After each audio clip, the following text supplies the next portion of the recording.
यहाँ कंपटीशन का लेवल बहुत तगड़ा है। 12-12, 16-16 लाख बच्चे बैठते हैं जेईई मेंस में, उसमें कुछ बच्चों को अच्छे कॉलेज में एडमिशन मिलता है।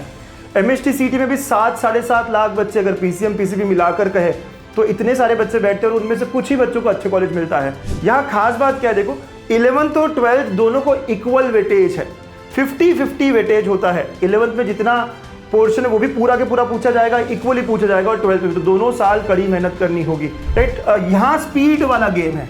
यहाँ पे पेपर 1 पेपर 2 ऐसे 2 पेपर्स होते हैं। आपको 100 क्वेश्चन 90 मिनट्स में पेपर 1 में फिजिक्स केमिस्ट्री मिलाकर करना होता है।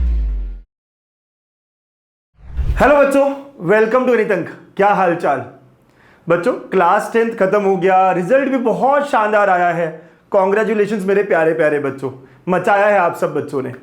अब आपके जिंदगी का बहुत इंपॉर्टेंट पड़ाव शुरू होने जा रहा है। क्लास 11th एंड 12th बहुत इंपॉर्टेंट है, सबसे सुन रखा है। अच्छा, साइंस लेने वाले हो ये भी डिसाइडेड है, लेकिन पीसीएम ले ले, पीसीबी ले ले, ये सुना है, लेकिन होता क्या है, कौन सी एग्जाम्स में देनी होती है। तो चलिए आज के इस वीडियो में समझेंगे कि मैं अगर इंजीनियरिंग करना चाहूँ तो कौन सी वो इंपॉर्टेंट एग्जाम्स है जो मुझे देनी होगी, या अगर मैं मेडिकल की तरफ जाना चाहता हूँ तो फिर वो एग्जाम्स कौन सी होगी।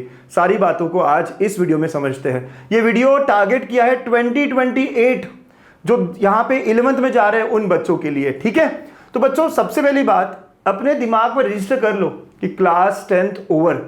ये इसलिए कह रहा हूँ क्योंकि कई सारे बच्चे यही सोच रहे होते हैं 10th में मैंने आखिरी 2 महीने में मचाया है, 11th 12th में मैं कर लूंगा। ऐसा बिल्कुल नहीं है। यहाँ कंपटीशन का लेवल बहुत तगड़ा है। 12-12, 16-16 लाख बच्चे बैठते हैं जेईई मेंस में, उसमें कुछ बच्चों को अच्छे कॉलेज में एडमिशन मिलता है। एमएचटी सीटी में भी 7-7.5 लाख बच्चे, अगर पीसीएम पीसीबी मिलाकर कहे तो इतने सारे बच्चे बैठते हैं और उनमें से कुछ ही बच्चों को अच्छे कॉलेज मिलता है। तो यहाँ पर हमें बहुत एफर्ट देना जरूरी है। आखिरी 2 महीने में मैं कर लूंगा, 10th में मैंने कर लिया है, ऐसा नहीं चलेगा। तो पहली बात दिमाग में बना लीजिए, 10th खत्म हो चुका है, 11th 12th अलग कहानी है, इसको अलग तरह से लिखना है, ठीक है। सो बाय द वे, जो मुझे जानते नहीं है, बहुत सारे बच्चे यहाँ नए होंगे या पेरेंट नए होंगे, आई एम अंकुश, पिछले 16-17 सालों से पढ़ा रहा हूँ, अच्छा लगता है पढ़ाना। इंजीनियर हूँ बाय एजुकेशन, लेकिन पैशनेट टीचर हूँ बाय प्रोफेशन, ठीक है। गणितंक ये यूट्यूब चैनल है जहां आप मुझे सुन भी रहे हो, राइट। ये यूट्यूब चैनल एमएचटी सीटी फोकस्ड है, तो हम एमएचटी सीटी के लिए पूरी तैयारी कराते हैं। कई सारे बच्चे बेस्ट कॉलेज में है, बेस्ट रैंक लेकर है, पिछले 5 साल से इसमें मेहनत कर रहे हैं।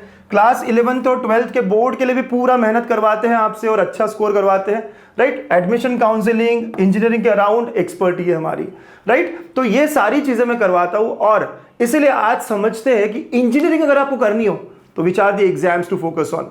कौन से वो एग्जाम्स है? वैसे तो एग्जाम की बहुत बड़ी लिस्ट है, लेकिन 2 एग्जाम जो हर बच्चा दे, महाराष्ट्र का हर बच्चा इन 2 एग्जाम को लिखता है, और आप भी समझ ले कि 2 एग्जाम कौन सी है। एक जेईई मेंस एंड दूसरी एमएचटी सीईटी। बच्चों हम ब्लेस्ड है महाराष्ट्र के बच्चे, क्योंकि हमारे पास महाराष्ट्र में भी बहुत अच्छे अच्छे कॉलेजेस है जो एमएचटी सीईटी के थ्रू मिलते हैं। तो एमएचटी सीईटी फोकस्ड है एग्जाम महाराष्ट्र के बच्चों के लिए, जो महाराष्ट्र में इंजीनियरिंग कॉलेजेस है, लाइक सीओईपी, विजेटीआई, बड़े बड़े नाम है, वालचंद, कमिंस, पीआईसीटी, एसपीआईटी, इनमें एडमिशन लेना हो तो, राइट। तो ये सिर्फ अपने महाराष्ट्र के बच्चों के लिए, उन्हीं के अराउंड कॉम्पिटिशन और वही के कॉलेजेस। लेकिन अगर आप ऑल इंडिया लेवल के कॉलेजेस को देखना चाहते हो, आईआईटीज, एनआईटी सुन रखा है, ड्रीम है कि यही जाना है, तो देन आपको जेईई मेंस ये एग्जाम देनी होगी। थोड़ा सा समझते हैं इन दोनों एग्जाम में क्या क्या डिफरेंस है, क्या सिलेबस होता है, कैसे होती है। तो let's talk about JEE mains. Okay, IITs, NITs, triple ITs, GFTIs, बहुत सारे गवर्नमेंट कॉलेजेस जो नेशनल लेवल के, वो इस एग्जाम के थ्रू मिलेंगे आपको। इस एग्जाम का सिलेबस जो है वो सीबीएसई बोर्ड का होता है, मतलब एनसीईआरटी होता है। यहाँ खास बात क्या है, देखो 11th और 12th दोनों को इक्वल वेटेज है, 50-50 वेटेज होता है। 11th में जितना पोर्शन है वो भी पूरा के पूरा पूछा जाएगा, इक्वली पूछा जाएगा, और 12th में तो दोनों साल कड़ी मेहनत करनी होगी। एक और खास बात है कि ये निगेटिव मार्किंग वाली एग्जाम है। जो पेपर है वो 300 मार्क का होता है, हर क्वेश्चन 4 मार्क के लिए होता है। अगर आपने सही किया और अगर गलत किया तो -1 भी मिलता है, पेनल्टी होती है। निगेटिव मार्किंग बहुत इंपॉर्टेंट है, याद रखना, निगेटिव मार्किंग वाली या तुक्का नहीं चलता, राइट। और ये जो है ना, ये थोड़ा कॉन्सेप्चुअल बेस्ड होता है, मतलब आपको देखता है कि कितना कॉन्सेप्ट अप्लाई कर सकते हो। पर क्वेश्चन सॉल्व करने के लिए अराउंड 2 मिनट्स होते हैं, राइट। यानी आपके पास टाइम होता है हर क्वेश्चन को सॉल्व करने के लिए, लेकिन दिमाग लगाना होगा। अंडरस्टैंडिंग चेक करता है आपकी, राइट, कि कितना आप सोचते हो। दो चैप्टर में मिक्स किया हुआ क्वेश्चन पूछा जाता है। तो ऐसे एग्जाम का पैटर्न होता है। और अगेन कौन कौन से कॉलेजेस, तो NITs, IITs, इनफैक्ट IIT के लिए जेई एडवांस देना होगा, राइट, जहां पहले जेई मेंस क्वालिफाई करते हो। जैसे मैंने कहा इस साल 16 लाख बच्चों ने एग्जाम लिखा है, उसमें से 2.5 लाख बच्चे आगे जाते हैं और वो एडवांस देते हैं, और एडवांस के बाद आप IIT में जाते हो, राइट। ये जर्नी आप समझो बच्चों, जेई मेंस सबको लिखना पड़ेगा, राइट। तो 16 लाख बच्चों ने लिखा इस साल, फिर अब इसमें से कुछ बच्चे सिलेक्ट होते हैं जेई एडवांस के लिए। ओके, तो जेई एडवांस 2.5 लाख बच्चे, 2.5 लाख बच्चे भी लिखेंगे और ये जाएंगे IITs में, राइट। ये बच्चे डायरेक्टली IITs में नहीं जा सकते, जेई मेंस लिखकर आप डायरेक्टली NITs में जा सकते हो, IIITs में जा सकते हो, गवर्नमेंट फंडेड इंस्टीट्यूट्स होते हैं GFTIs, उसमें जा सकते हो, तो नेशनल लेवल के बहुत सारे कॉलेजेस में जा सकते हो जेई मेंस के थ्रू डायरेक्टली।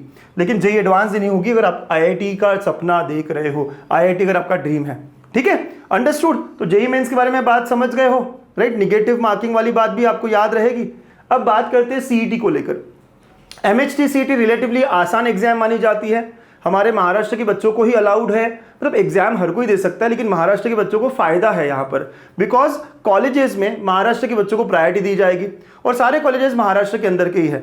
तो बहुत सारे पेरेंट्स हमेशा ये सोचते हैं कि मेरा बच्चा क्यों कहीं और जाए, जब महाराष्ट्र में इतने अच्छे अच्छे कॉलेजेस है तो यहीं के एग्जाम दे और यहीं पे एडमिशन ले। तो सही भी है सोचना, क्योंकि COEP, VJTI बड़े बड़े कॉलेजेस हमारे पास है। तो इस एग्जाम के बारे में देखो तो इसका सिलेबस महाराष्ट्र का HSC बोर्ड जो है उसी को फॉलो करता है। 11th भी है यहाँ पे, लेकिन ओनली 20%, यानी कुछ चैप्टर्स के नाम दिए हैं, उसी में से क्वेश्चंस पूछे जाएंगे, तो 20% वेटेज और 80% पेपर इज फ्रॉम 12th का सिलेबस। सो 12th अगर सिर्फ करते हो तब भी आप अच्छा कर सकते हो। तो कई सारे बच्चे 11th को अच्छा नहीं करते और उन बच्चों के लिए ये एग्जाम ज़्यादा फायदे की हो जाती है। बट हम अभी 11th में जा रहे हैं और हम दोनों काम अच्छे से करेंगे, हम 11th भी अच्छे से करेंगे और 12th भी, राइट। तो नो नेगेटिव मार्किंग, मतलब तुक्का उक्का भी चल जाता है यहाँ पे, तो नेगेटिव मार्किंग नहीं है, राइट। यहाँ स्पीड वाला गेम है। यहाँ पे पेपर 1 पेपर 2 ऐसे दो पेपर्स होते हैं, आपको 100 क्वेश्चन 90 मिनट्स में पेपर 1 में फिजिक्स केमिस्ट्री मिलाकर करना होता है। आगे बात करेंगे पेपर पैटर्न का, ठीक है, अगले वीडियोस में, तब आपको और जानने मिलेगा। लेकिन ये स्पीड का गेम है, अराउंड 72 सेकेंड्स पर क्वेश्चन मिलता है। यहाँ पे एक चैप्टर पे एक सवाल, मिक्स्ड क्वेश्चंस बहुत कम होते हैं। इस साल दिखाई दिए थोड़े, पहली बार ऐसा हुआ है कि दिखाई देने लगे मिक्स्ड टॉपिक्स के क्वेश्चंस, लेकिन अगेन नंबर ऑफ क्वेश्चंस कम होते हैं, ठीक है। COEP, VJTI, ICT, SPIT या PICT, वालचंद, बड़े बड़े नाम हैं यहाँ पर जो इस एग्जाम के थ्रू हमें मिल जाते हैं, ठीक है। सो ये हुआ जेई मेंस और MHT CET के बारे में। आई एम श्योर आप लोग समझ रहे होंगे।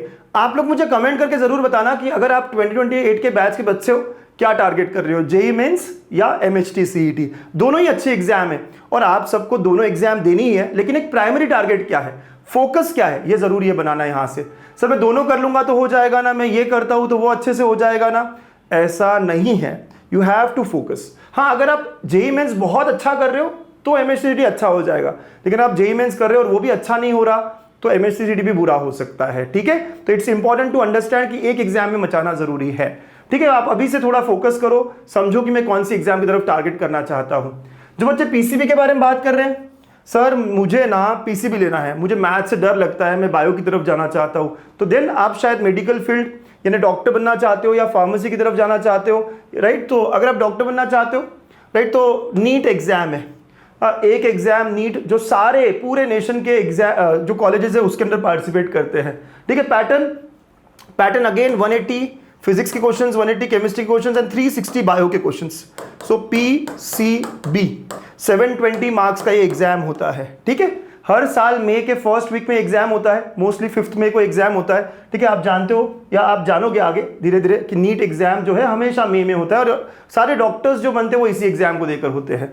देन MHT CET जो है वो भी स्टेट कॉलेज के लिए, लेकिन यहाँ पर अगेन कैच है कि आप डॉक्टर या MBBS के लिए नहीं अप्लाई कर सकते या BDS के लिए अप्लाई नहीं कर सकते। इसके थ्रू आप फार्मेसी के कॉलेजेस में अप्लाई कर सकते हो महाराष्ट्र के, ठीक है। तो MHT CET का रोल थोड़ा कम हो जाता है, नीट के थ्रू ही आपको अगर महाराष्ट्र में भी कॉलेजेस लेने हो तो उसके थ्रू ही लेना होगा, ठीक है। तो this is for PCB students, okay.